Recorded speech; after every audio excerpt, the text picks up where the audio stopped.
முதல் மனைவி கூட ஜோடியா வந்த மாதம்பட்டி ரங்கராஜ். அப்போ 2வது மனைவியோட நிலைமை?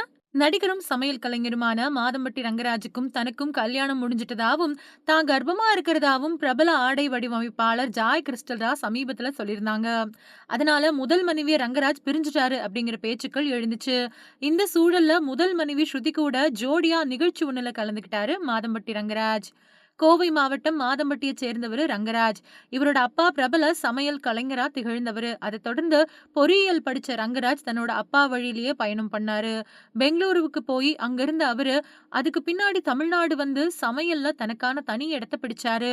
அது மட்டும் இல்லாம ஸ்ருதி அப்படிங்கிறவங்கள கல்யாணமும் பண்ணிக்கிட்டு 2 மகன்களுக்கு அப்பாவாவும் இருக்காரு. சமையல் மூலம் மட்டுமே ஃபேமஸ் ஆயிட்டு வந்த அவருக்கு மெஹந்தி சர்க்கஸ் படம் ஹீரோவாகக்கூடிய வாய்ப்பு கொடுத்தது. படம் நல்ல வரவேற்பு பெற்றது. அந்த படத்துக்கு பின்னாடி எதுலயும் நடிக்கல. மாறா சின்ன திரையில ஒளிபரப்பாகக்கூடிய குக் வித் கோமாளி நிகழ்ச்சியில நடுவரா பங்கேற்றிருந்தாரு. அவருக்கு அந்த நிகழ்ச்சியில ஆடை வடிவமைப்பாளரா ஜாய் கிறிஸ்டல் தான் பணியாற்றுவதா சொல்லப்பட்டுச்சு. இவங்க வேலைக்காரன் மாதிரியான பல படங்களுக்கு காஸ்டியூம் டிசைனரா பணியாற்றினவங்க. அது மட்டும் இல்லாம பொன்மகள் வந்தாள் படத்தோட இயக்குனர் ஜே ஃப்ரெட்ரிக் அப்படிங்கிறவர கல்யாணமும் பண்ணிக்கிட்டாங்க. ஆனா 2 பேருக்கும் ஒத்து வராததால அவங்க கல்யாண உறவுல இருந்து வெளிய வந்துட்டாங்க. அதுக்கு பின்னாடி ரங்கராஜ் கூட ஏற்பட்ட பழக்கம் காதலா மாறி இருக்குது அப்படின்னும் பேச்சு ஓடுச்சு.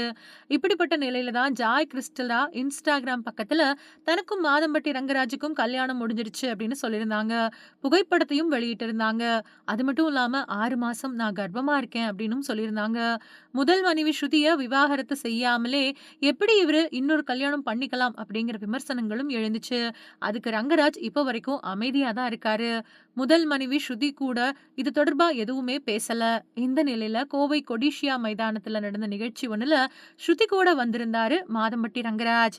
அவங்க கூட ஜோடியா வந்திருந்தாலும் அவங்க கிட்ட நிகழ்ச்சி முடியற வரைக்கும் அன்போடையும் முகம் கொடுத்தும் அவரு பேசவே இல்ல அப்படின்னும் தெரியுது. அது தொடர்பான வீடியோக்களும் வெளியாயிருக்கு. இத பார்த்த ரசிகர்கள் ரங்கராஜ் என்ன மைண்ட் செட்ல தான் இருக்கிறாரு. 2வது கல்யாண சர்ச்சை பத்தி விளக்கமே கொடுக்காத நிலையில முதல் மனைவி கூட வந்திருக்காரு. அப்போ 2வது மனைவியோட நிலைமை என்ன? அவர சுத்தி என்னதான் நடக்குது? என்னதான் பிளான்ல இருக்கிறாரு அப்படின்னு கேள்விகள கேட்க ஆரம்பிச்சிருக்காங்க.